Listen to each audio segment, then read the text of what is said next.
Hey guys, I'm doing this one live. This is my third try. I already did one in the truck stop 2 nights ago, and then I tried to do another one last night, but I got a call in the middle of it. So here's try number 3.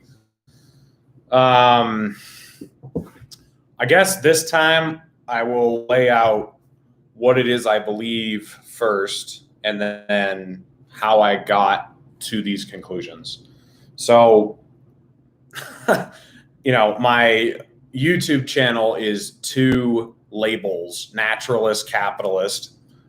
Ironically, I actually hate labels because if you assign a label to yourself, then people automatically assume things about you that might not be true. But I find it easier to explain my views through a label at the beginning, probably. So I call myself an atheist because to me, the term agnostic really doesn't mean anything because we're all agnostic.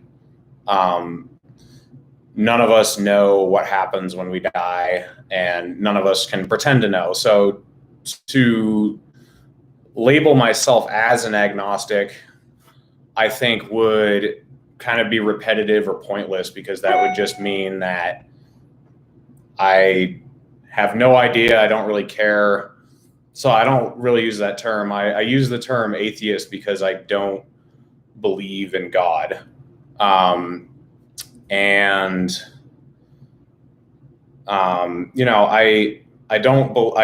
I disbelieve the religions that I'm familiar with, which would mostly be Christianity and Islam, much more so with Christianity. When a religion is more and more specific or has more and more magnificent claims, it makes it harder to believe. So if you ascribe to some religion that has just a few basics to it that say that God created the universe and then let it go, and that's pretty much the entirety of what you believe, that's not very specific. It's also not it's not that magnificent of a claim. It's just kind of vague, and so my opposition to it is going to be much less furious or much less strong, or might not even exist at all. If you're going to say, I believe there is a higher power, to me, that's just a complete unknown. There's no way that we can know that. So it's something that's pointless to argue over. I think it's something that's interesting to talk about, but to get in heated battles over whether or not there is something beyond the physical is just kind of a pointless thing to get heated over, I think. But when people are adamant that the Bible is 100% fact and that it is infallible truth, that's where I start to take issue, because there are so many specifics to the Bible. There are so many claims you're making if you're going to say that the Bible is 100% true. If you are going to lay down that as fact and say that I should also believe that, I'm going to push back. So that's why I would call myself an atheist. If any of you guys watching are Christians, just think of how you look at Islam. That's how I look at Christianity. You don't believe Islam. You don't believe in the Quran. You don't believe in Allah. And you might even think it's ridiculous. So just apply that to the way I think about Christianity. I think the same way about Islam too, but I just take it to Christianity as well. So do I know that the Bible isn't true? No, I don't. But I don't know that the Quran isn't true either. I don't know that Thor doesn't exist. There's a whole bunch of things that you can't prove do not exist. If you are trying to prove that something does not exist, it's pretty much impossible. You can't prove that Bigfoot doesn't exist. You can't prove that the Loch Ness Monster doesn't exist. some people still don't know if those things are true because they're infallible claims. Like you can't, trying to disprove something is not the same as proving something, because proving something is very easy. You just need one instance or some evidence to prove it. Where if you're trying to disprove something, it's a whole different ballgame. So when I call myself an atheist, that's really what it means, just disbelief. And it's not, I just think agnostic is too ambivalent, too undecided about everything. So that's what that means. But I was raised in a Christian household, and I was a Christian for most of my life till I was about 21 years old. And I started out as kind of a fundamentalist, and then I slowly drifted away from the fundamentalism and was still religious. But then I slowly became less and less religious, to the point where I wasn't reading the Bible anymore or going to church anymore. And then it eventually got to the point where I was just a person of faith, I would say.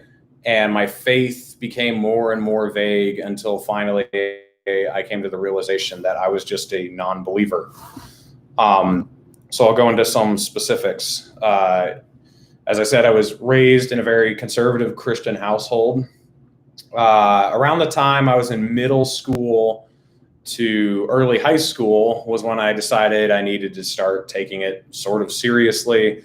And those are the years that you're trying to find your niche, trying to find your identity. So I kind of went hardcore into the conservative Christian belief system. In 2008, I was a big Mike Huckabee fan, but I was also reading apologetics. I was listening to Ravi Zachariah a lot, and Ray Comfort, people like that. That type of stuff was exciting to me. I wanted everything to make sense. I wanted it to all be black and white. And so I really did the research, and I was walking the walk. I was reading the Bible all the time, and not that it was by choice, but I was going to church and Sunday school and camp during the summer, Christian camp during the summer. And I was getting way into it. And I was kind of turning into a jerk, honestly, at first. And because I was just being so black and white. And I remember the first time that I got hit over the head with how stupid that was I was on a fishing trip with my dad and my brothers and one of our church friends. And I was saying, abortion is murder. Every woman who has had an abortion should get life imprisonment, and every abortion doctor who has performed a doctor should get the death penalty. And our family friend, who was like 30 years old, he said, "Well, Reed, it's time to grow up. My wife and I had an abortion when we first got married. So do you think my wife should be in prison for life?" And I think I was like 14 or something when this happened. And it just hit me over the head that, oh, wow, one of my friends has had an abortion. So this is close to home now. This isn't all hypothetical anymore. And this was also at a time in my life where pretty much everyone I knew was a Christian. So the idea of someone that I loved going to hell was also pretty abstract. A lot of the ideas that I'd been preaching and foaming at the mouth about had all been abstract. And this was the first time that something hit close to home. The other thing was, I remember I was going to Camp Good News in New Hampshire during the summers, and I was a camper for the first few years. But around the same time that our family friend said that to me, I would have been doing volunteer work at the camp. And the volunteer work was like cleaning the toilets and setting the tables, because we were under 16. We couldn't work more than so many hours a day or whatever. But the rest of the time that we weren't doing volunteer work was filled up with evangelism training. So they were teaching us how to evangelize, mostly to children, because that was the whole point of the camp. And we would do these classes for like 3 hours a day. And I remember one of the classes one of our teachers was telling us that all Catholics go to hell. And I pushed back against that because that was such an infuriating thought to me. I said, why would they go to hell? The Catholics believe in Jesus. They've asked for forgiveness. What's the difference? And it came down to, small religious minutia, because they pray to a statue of Mary and they believe in purgatory, and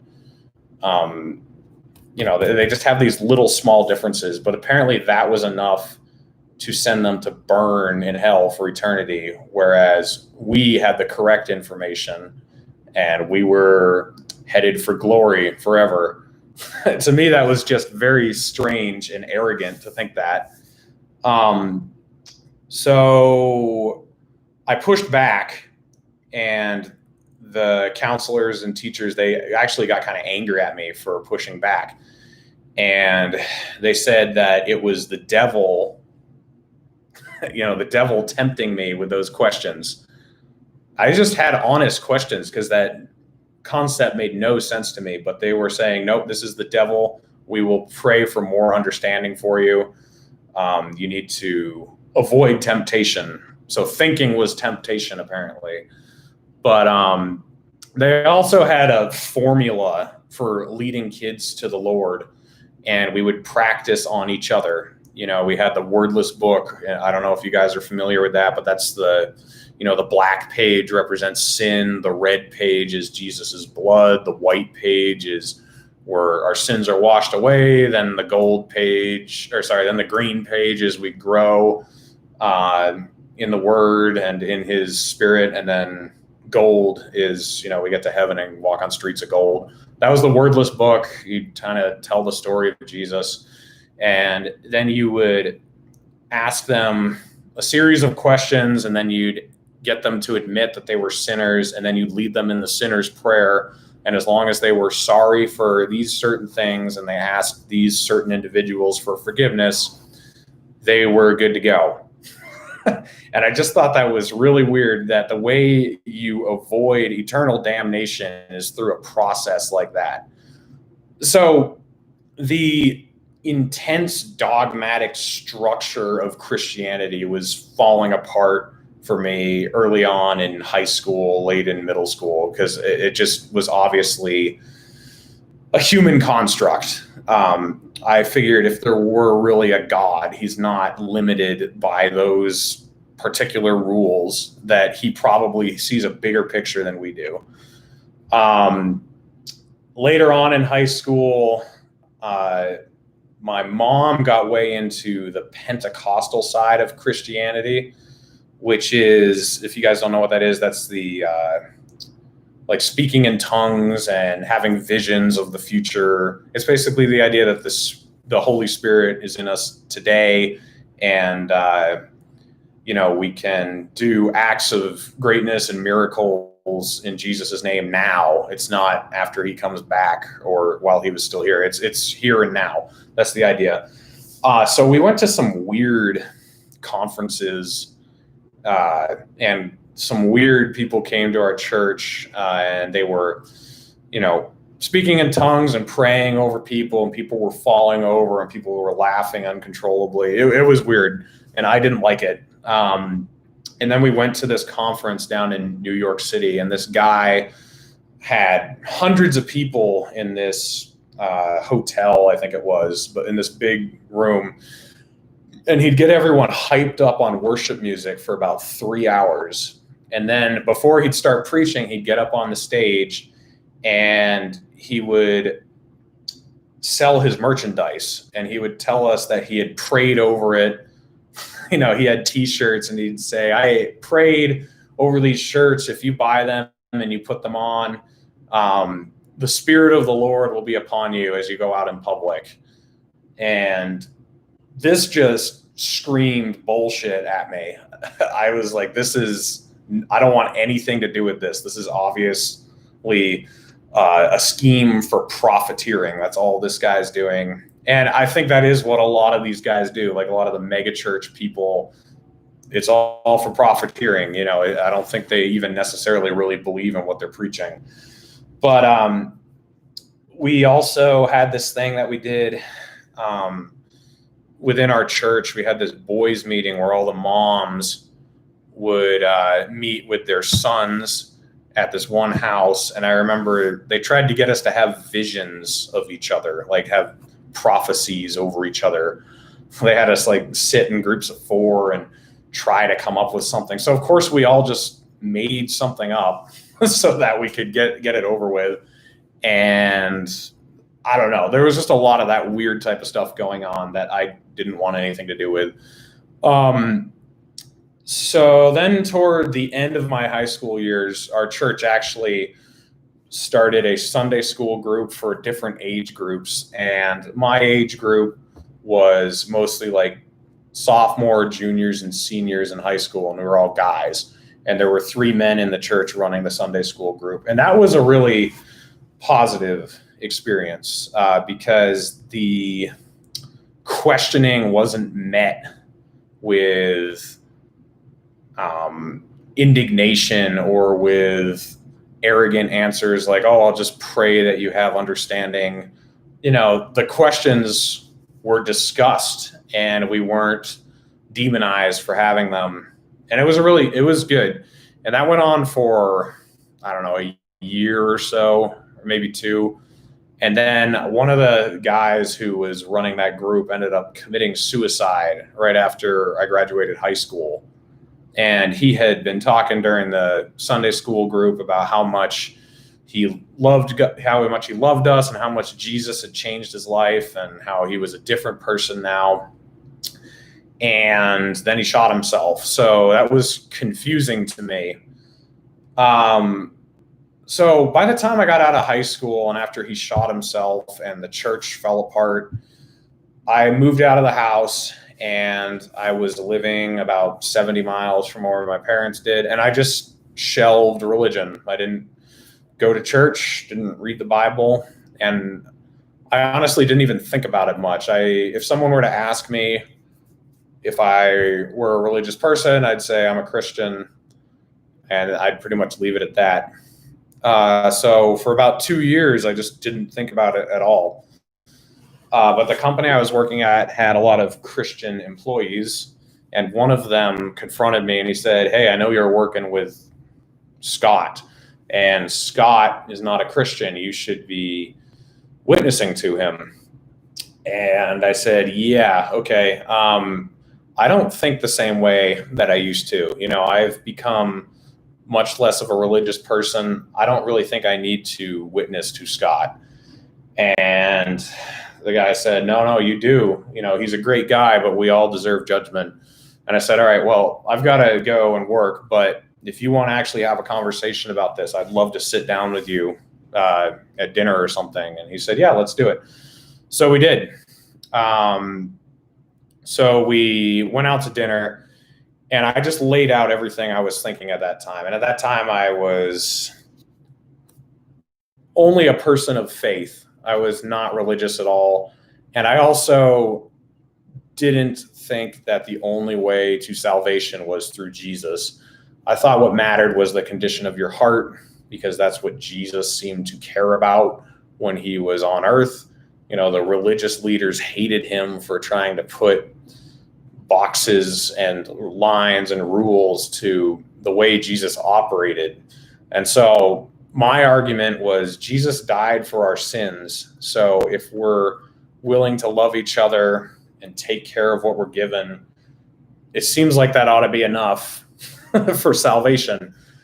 It doesn't seem like it matters which God you pray to, which book you read, which prayer you recite.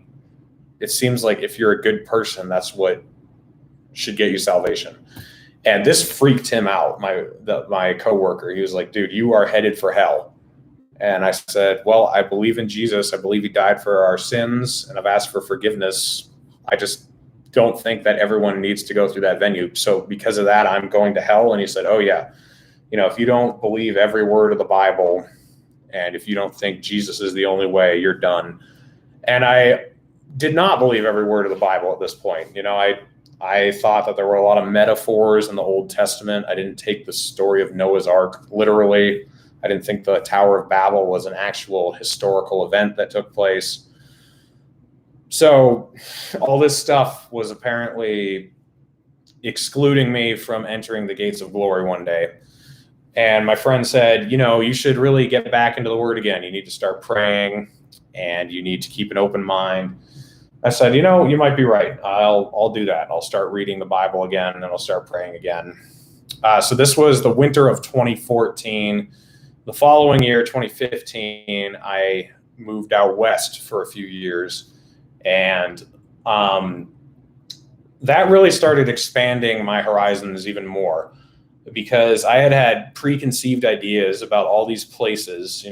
California is the example I usually use, because California in my mind was such a small thing. It was liberals and Hollywood and beaches. That was California. But then you go there and it's huge. It's got tons of different ecosystems, tons of different cultures. You can be up in the mountains in a hick town somewhere. You can be in a fishing village on the coast. You can be in at a desert saloon out in the middle of nowhere, and you'll meet people who are gun-toting rednecks, and you realize, wow, California is not the tiny little thing that I had thought it was. It really is a lot more. And then I worked with a bunch of Mexicans in Colorado putting industrial roofs on. And that really blew my mind, because I had kind of traditional conservative beliefs about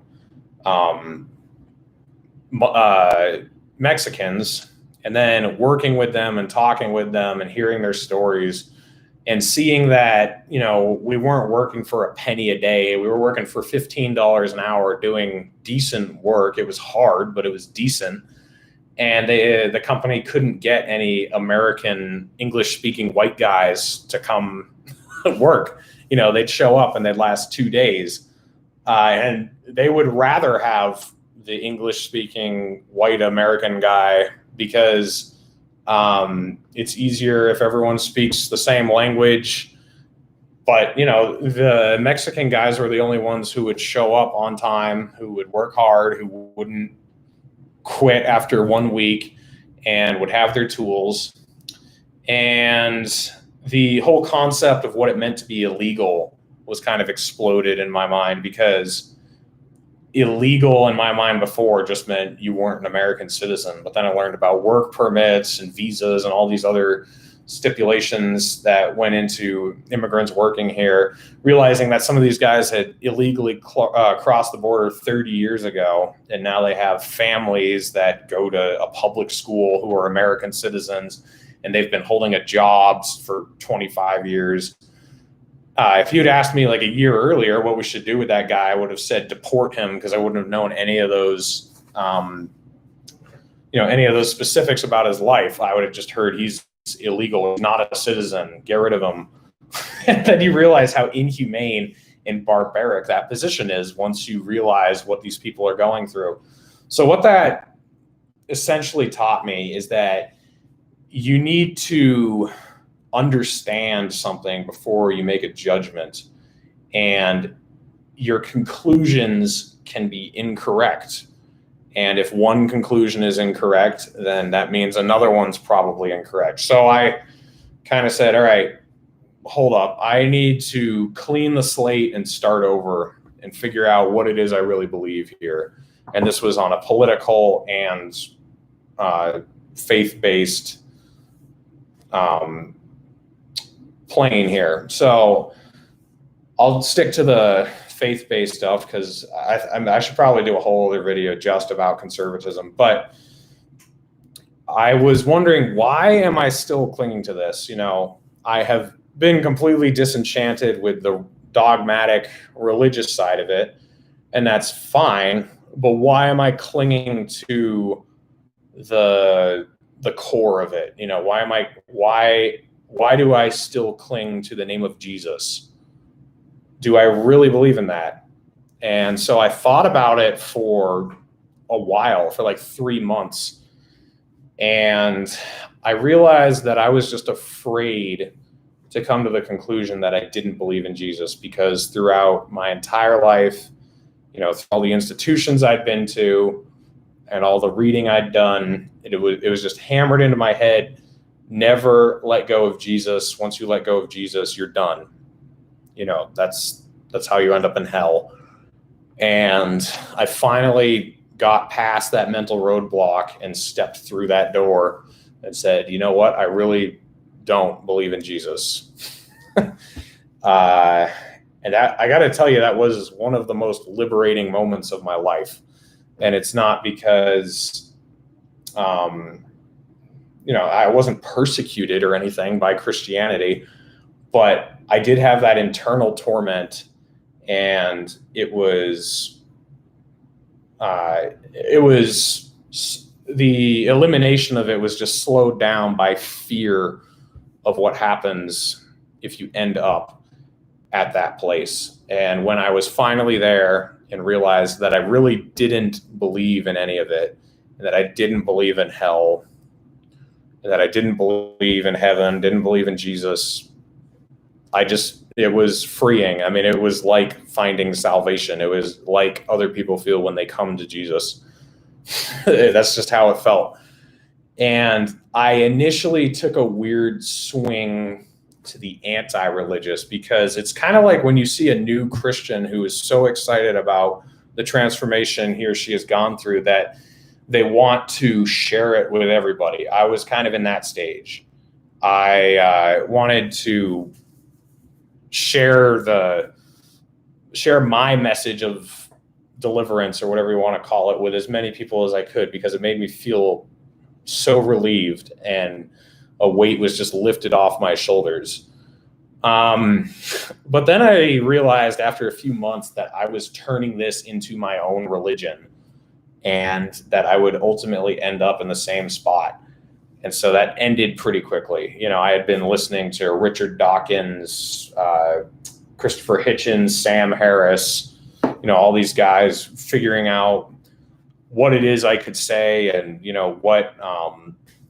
what I was supposed to believe. And I realized this is just like reading the Bible. This is just like going to Sunday school. This is just like reading Christian apologetics. There's no difference. And so I eventually arrived at the conclusion that, I don't believe in anything beyond the physical, but it doesn't matter if other people do. If other people can get through the day by believing in whatever it is they believe, I just ultimately have to be okay with that, even if I think what they believe is abhorrent. And I'll be honest, I do think the Christian belief system is abhorrent in some ways. I think that if you believe that someone burns for eternity just because they don't pray to the same God you do, I do think that's kind of messed up. Obviously Islam and Judaism, I would say the same things about them. I think some of the other religions where it gets a little more vague about afterlives, and you're talking about reincarnation and things, it's a little less heinous what they think happens to you if you're not a good person or if you don't agree with them. But I do think that the concept of hell is something that is designed by humans to subjugate followers. It's like, you had better believe this, you had better donate money to the church, you had better follow the line, or this is what's going to happen to you after you die. I do think that's messed up. And I do wish that we could move beyond that. I wish that if religion were to remain, that it wouldn't be because people believe that if you think a certain set of historical happenings took place, or certain individuals are who you need to apologize to, or you have to believe these certain ideas, that that is what keeps you from burning for eternity or living in a place with golden sidewalks. I just think that's really weird. That's where we're stuck. And I think that if humanity does last a lot longer, that eventually we'll move past that. And I think that religion will become more vague. It'll be more the idea that there is an afterlife, and we were created by something benevolent, and there's something better after this. And I really don't have any issues with that. I mean, I don't really believe that, but I don't see what harm that causes. So here's the thing. I don't think less of Christians. My family is Christian. My best friends are Christians. Some of my best friends are Republicans. Some of them are Democrats. Family, same thing. Some of them voted for Joe Biden. Some of them voted for Donald Trump. I despise Donald Trump. I despise Joe Biden. So what? I don't despise my uncle who voted for him or my mom who voted for him. I despise Donald Trump. I don't hate my best friend who voted for him. It's something that I can deal with. I can accept that something that I think is ridiculous, it can be something that someone else I respect believes in. There are people who are smarter than me that literally believe in Noah's Ark. There are people who are smarter than me that literally believe Muhammad flew to heaven on a flying horse. That's just the way it is. And you don't need to base your opinion of somebody on what they believe. That's the very thing I hate about religion. So I don't do that to people based on what they believe, because that would make what I'm doing religious. So that is my transformation that took place. It wasn't something terrible happening in my life. A lot of people, I guess they always think that you leave your religion because you get angry at God, or you have something terrible in your life that makes you think there can't be a God or something. I had that with religion. I had very negative interactions with dogmatic religion, but the faith-based part was just a really slow growing away from the original belief. And, a lot of the things I saw in the natural world, going to all these national parks, seeing the canyons, how they form over millions of years, it makes sense that it would take millions of years for the Black Canyon of the Gunnison to form. People talk about the Grand Canyon and say, oh, well, that was the flood draining into the ocean. Okay, I'd like to see your explanation for the Black Canyon of the Gunnison. That's a 1,000 foot deep canyon into solid granite. And it apparently recedes about 2 inches every 1,000 years. So I don't think the flood created that. There are things that I've seen that make me think the world is very, very old. And there are things that I've studied that make me think that evolution makes sense. Things adapt and survive. And that's literally what evolution is, adapting to survive. So you give it enough time, things will change more and more. And I realized that the arguments against evolution that I had heard growing up were very watered down, and they tried to make it look stupid. It's like, yeah, an ape isn't going to turn into a man if you give it enough time. It's like, well, yeah, of course not. But if you have thousands of species over millions of years that are slowly changing, eventually you can have an ape-like creature lead a chain to a human-like creature from thousands of different species living and dying. But, everything's put into a straw man argument to make you think it's ridiculous. I do want to say that my parents were open-minded. They would listen to my questions, and they wouldn't demonize me. They didn't kick me out of the house or anything like that. The institutions I went to were not open-minded. The institutions are what turned me off to religion. And I would say my parents are religious because they go to church and everything, but they're not dogmatic. They've been forced to not be dogmatic, because their oldest son is an atheist. My brothers are definitely not believers. None of us go to church, and none of us are religious in any way. So, they've been forced to make adjustments. And we all get along fine. I was talking with my dad yesterday about this. I don't think my dad does not believe I'm going to burn forever. My dad believes in a very vague form of Christianity, I would say, or a very nuanced form. And I think that's great. I do have extended family members who think I'm going to burn forever. And having that initial conversation with them was sad. Like telling them what I believe and seeing in their eyes that they think I am headed to a pit of lava for eternity. It's mind blowing. And I really wish we could get beyond that. And, if you are offended that what I think you believe is ridiculous, just think of how I feel that because we believe something different, you think I am going to burn forever. That doesn't make me feel very good. So I would like to see that wall broken down. I think hell is such an ancient construct of humanity that needs to go away because I really believe it was only designed to keep people in line. I think a lot of these religious leaders do not even believe what they're preaching. I think a lot of the members in the church in the Dark Ages who were, the term is missing me right now. You had to pay. I wish I could remember what it's called, but you basically had to pay your way into heaven at a certain time to the church. And I don't think that the priests of the church actually thought that they were heaven bound or really believed in God. I think they were profiting off the money they were making. I don't think Joel Osteen really believes in God. I don't think Benjamin Netanyahu really believes in God. I don't think Osama bin Laden really believed in God.